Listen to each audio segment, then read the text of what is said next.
Let's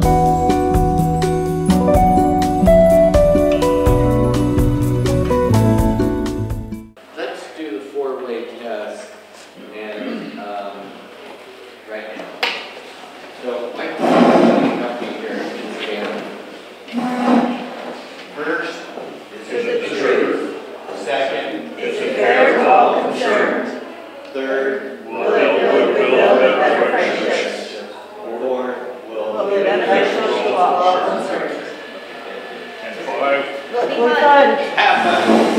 And what we do like to do, just take a minute or two, we like to do happy dollars, so there's no fighting or anything. If somebody's happy about something, you can put a couple bucks in. Becky from the bank is here, she'll take the money and put it in our account. There's somebody, yes. North Bank Road's open. Yay! Becky. Double happy for that. Woohoo again. Oh, North Bank Road. Yes. Hey, I know you guys are all really tired of me bragging about my grandson, but Nolan? Dylan, Dylan. I got to read some of his scholarship essays. Holy crap, I'm so proud of that young man. It just made me cry. And then he left today for Mexico to go on a trip with his mom and brother, and he said, Grandma, I wish you were coming. What 17-year-old wants their old grandmother Yeah. with them? Old grandma. Anyway, I am so proud. He's a 4-point, he'll be valedictorian. I mean, I could just go on and on, so I'll shut up. I love it. Okay, any other happy dollars? Yes. My husband's son, a retiring California sheriff, came up from Texas to visit us, even though it was short, but at least we got to see him. He bought a house in Texas, as part of his family's already down there. So, yeah. And he's very quiet. I mean, he doesn't talk, you have to pull it out of him. And Dick said his next job as a retirement should be a long-distance truck driver, so he doesn't have to talk to anybody. What, yeah. Hey, Jerry, for Denise doing all of this work for lunch. Thank you. Yeah. Yay. Yay, I got somebody $15. I know. Okay, Jeremy. I'm happy that Mary's a Rotarian and she saves my bacon whenever I call her. Thank you. I'm happy our grandson passed his pilot's license and is starting instrument training. He will be the third of 5 members of my family generation who have flown airplanes. Several of them flew in the Second World War and one in the First. Very But hopefully someday we'll all get on an airline and he'll be in the cockpit. Okay, Mike. Wow. I have a couple. So we mentioned a road. The road between Port Orford and here has been paved. Oh, I didn't know that. And we have 2-lane traffic. That's awesome. Yeah. That's great. And I'm happy for a lot of things, but I'll be going to the training that's on Saturday with the district, and Mary especially wants me to go to the training regarding the youth exchange. Wow, you're good. You got one more, Jerry. Yes, Don. I'm double happy because this week we're getting off this big job that I've been on all winter. And Mary's happy too. I'm happy also. I'm going to enemy territory to the Beavers baseball game this weekend. I get a home run. Go Ducks, right, Morgan? Exactly. Anything else? You're Duck fan, aren't you? Yeah. Okay, My niece a couple of is big a trivia boy. questions. We like to do trivia, just mix things up. Girls tonight. Okay, here we go. The topic is painters. Okay, these are real Jeopardy questions. Leonardo da Vinci painted this fresco in the church of the Santa Maria del Grazie in Milan. So what painting did he paint there? Famous Leonardo painting. The Mona Lisa. No. The Congregation. No, different. Faith. I have no idea. Jeremy. Well, I'm sorry, I was spacing out. What was the question? Okay, the question is, Leonardo da Vinci painted this fresco in the church of the Santa Maria del Grazi in That's Rome. the Last Supper. Yep, I last said that. I said that first, but you can give him the chocolate. You want I am with to, I don't know what This is how we're gonna do it. You get the chocolate, and he gets the chocolate. Oh. Who wants the chocolate? Thank you, Jeremy, for backing me up. Anybody want a chocolate? There you go. And, David, you were gonna make an introduction here. You started out. There you go, David. All right, so go ahead. Second try. Okay. Well, the district governor for 5110, I've known 12 of them, and this is the first time I've ever seen one bring her own bobblehead toy. But it may not be the last, because I saw Jim Polk have one as well. I'll bet there's a story there. And here's a story to share about our district governor, Aimee Walsh, which is extremely impressive. She's the Chief Executive Officer of Direction Service, a multi-program family support nonprofit serving Lane County, where she has been employed for 24 years. Wow. Her service is the rent we pay for the privilege of living on this earth, is a philosophy that guides Aimee both professionally and personally. Driven by her passion for youth and families, education, leadership, and social change, Aimee spends the majority of her time working or volunteering in her local community. Currently, she is a member of the board of directors of several nonprofits and has served as commissioner on the City of Eugene's Human Rights Commission. After participating in the Great Rotary Duck Race as a recipient agency for several years, Aimee joined Rotary in 2011 and is a member of the Rotary Club of Eugene Metro and is currently serving as our district governor for District 5110. Eugene Metro is the world-famous club that Heather Edwards brings programs from all over the world. An amazing club. While very active with her career and community, Aimee is also a dedicated wife and mother. She and David have a blended family of 5 adult children and their partners, 10 darling grandchildren, and frequently a Rotary Youth Exchange student. Very nice. This lady not only knows the talk, she walks it. All right, let's give her a welcome.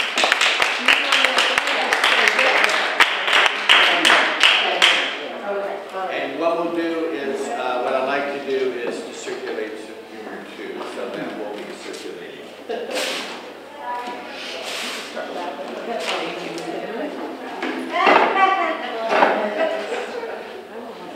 Thank you. Well, I'll start off with the story about the bobblehead. So for folks who are newer to Rotary, we have clubs that make up a district, districts that make up zones, and then for every zone pairing, we have a director who serves on the Rotary International Board of Directors. So our zone is called the Big West Zone, and it encompasses parts of Canada, Alaska, all the way down into the Texas Panhandle. So there's about 30 districts in there. And as you're preparing to become district governor, you go to lots of training. And there's a really cool event called International Assembly where they bring all the district governor-elects from 500 and plus, I think it's like 530 some districts around the world. And they bring us all together for one last training, and you get to connect with each other and, you know, make friends for grants or exchanges, et cetera, et cetera. And so everybody says that's like one of the most exciting things you get to do as you go through the journey. And so you have to have a cultural exchange from your zone to share with the other areas. And so our zone partners came up with the idea that we would have bobbleheads for all of the district governors as our cultural exchange. Well, about 2 weeks before we were to leave, there was a surge in the pandemic, as you all probably remember, and it went to an online event and we didn't get to go, which was very disappointing, not at all bitter about it. But we didn't know what to do with the bobblehead after we had made that investment. So I was a teacher for a while and familiar with Flat Stanley. So this is my Flat Stanley. She has her own Instagram. You can follow along as we visit all the clubs and go on adventures in the district. So this is where the bobblehead comes from. So I am so excited to get to be on the road visiting clubs. It has been really hard to be locked down and to try and connect with Rotarians via Zoom, because being district governor was all about getting to be with the people and do this work with you. And so doing it on Zoom doesn't make any sense for me, but we made it work and we're through it, and now I get to be in the clubs with folks, so I'm enjoying that so much. I want to tell you a little bit about how I came to Rotary, and then maybe a little update about what's happening at the district level, and then answer any questions that you might have. So please feel free to ask lots of questions.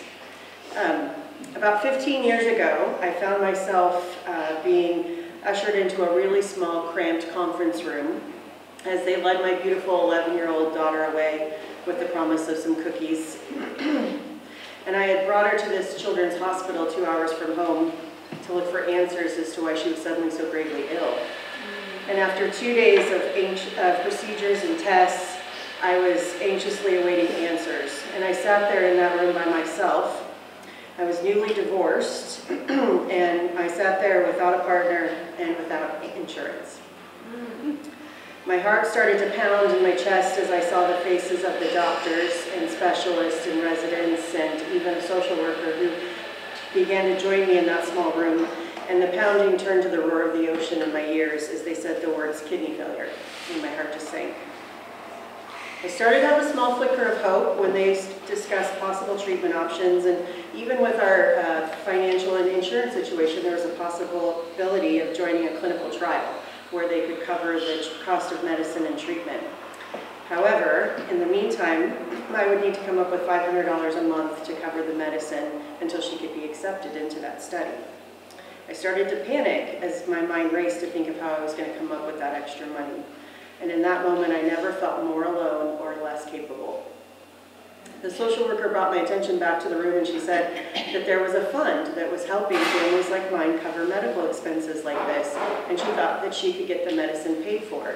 When she said the money came from an area Rotary Club, I filed that information away in my brain next to people like my grandpa, who was an elk and a Shriner, kind, old men.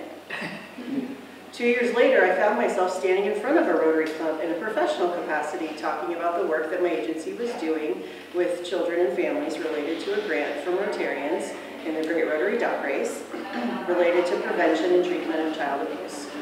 I was surprised in that room of the ages of the men and women in that club.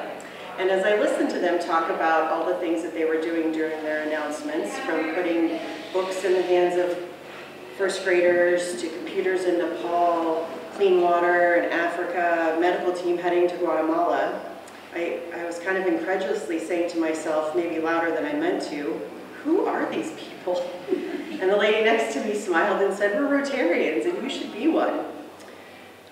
All these years later, I find myself still standing in front of rooms of amazing people like you, amazed at all the ways you use your time and your talent and your treasure to meet the needs locally and around the world.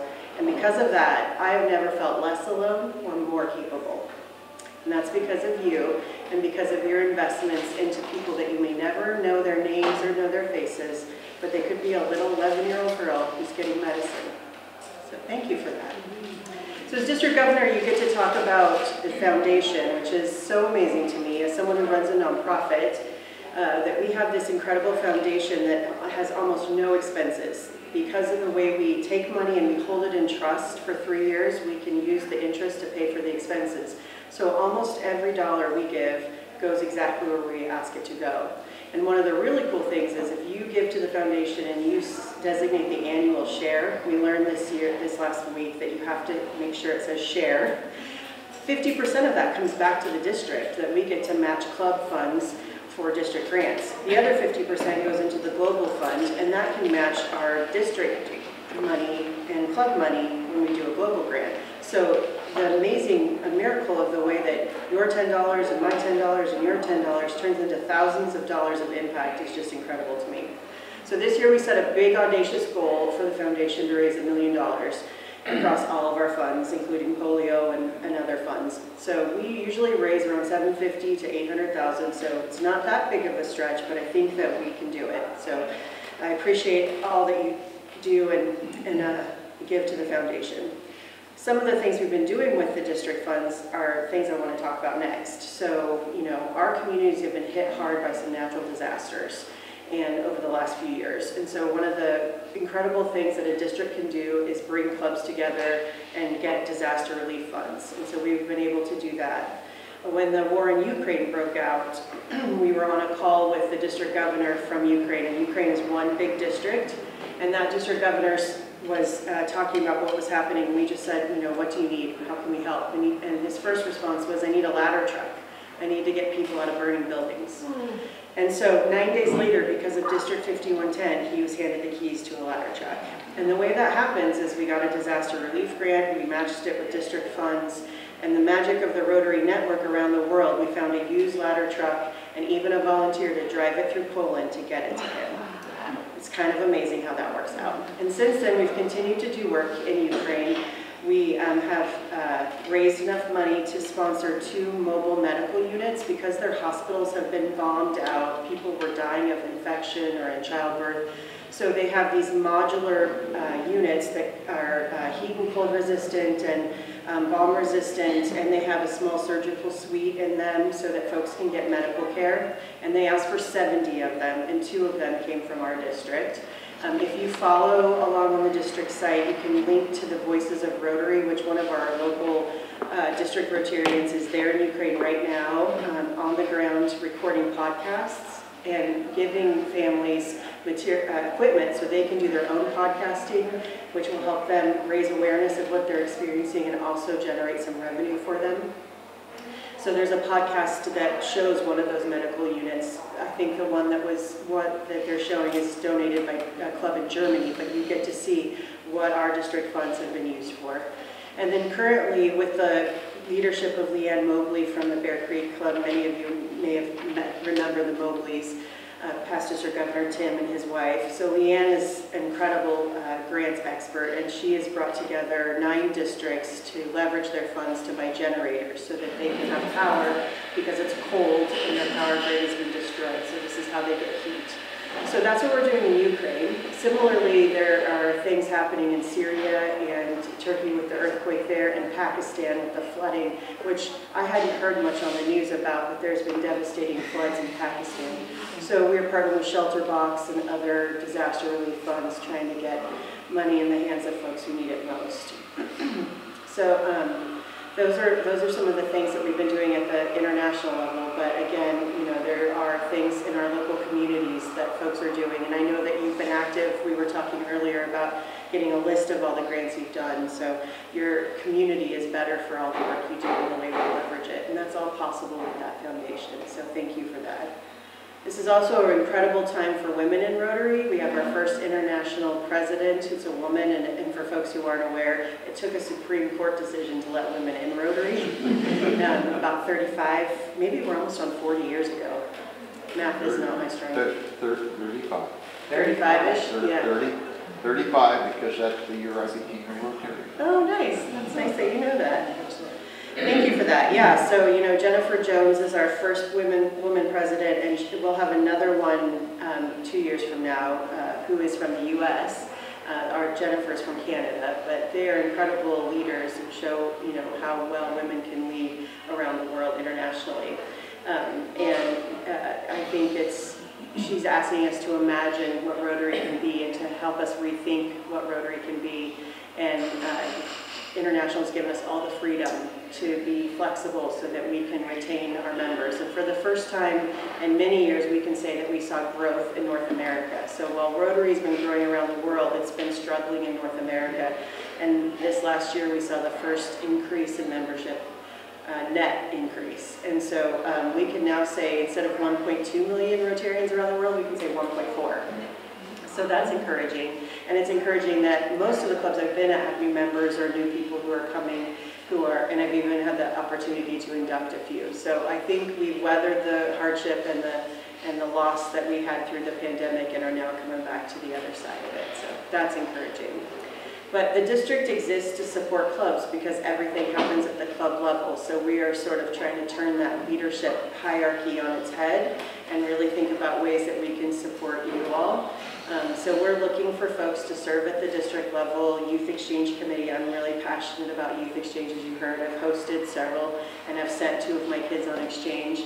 And I think this is how we build peace in the world and greater goodwill. So that committee could use folks. Their district training committee could use folks. I'm going to be the district trainer next year, so I definitely could use some team. And our public image and communications team. So things you can do from your computer at home, we desperately need folks to participate. So if you're interested, reach out to me. But you know, if there's things that the district can do to support you, we're here for that. Next year's president coming in is Gordon McAnally, and he has a theme about mental health, and I work in that field, and so I'm passionate about the idea that we are talking about our mental health and talking about things like suicide and prevention. And he actually lost a brother to suicide, and so he's very passionate about this. And so some of the training we're going to offer will be like mental health first aid and things like that for clubs, so that we can be taking care of our members. And so many of us work with youth, and it's really important for us to know what to look for and how to be there when they need us. So those are some of the things we're working on for the next year. And that's all I have for you. I'm just so glad to be here with you all and get to hear what you're doing, and I'm happy to answer any questions that you might have. You just mentioned if you're willing to work on your computer at home, what sorts of things would that, let's say I said, yeah, I'd like to, but what would I be getting involved in? Well, it depends on what your interests are, but say you're interested in communication, so maybe you could help us with writing things for our newsletter or our website, sending emails to folks, things like that. It just depends on what you're interested in. A lot of our committees meet on Zoom, so that's a lot of how we're getting together instead of having to travel, although we still sometimes travel, like we're traveling to CTA, so we can be in spaces together, but we can have monthly or quarterly meetings now on Zoom, so it's much more accessible than I think it once was. So anything you're interested in, whatever your passion is, let me know and we'll see where you could fit. Other questions?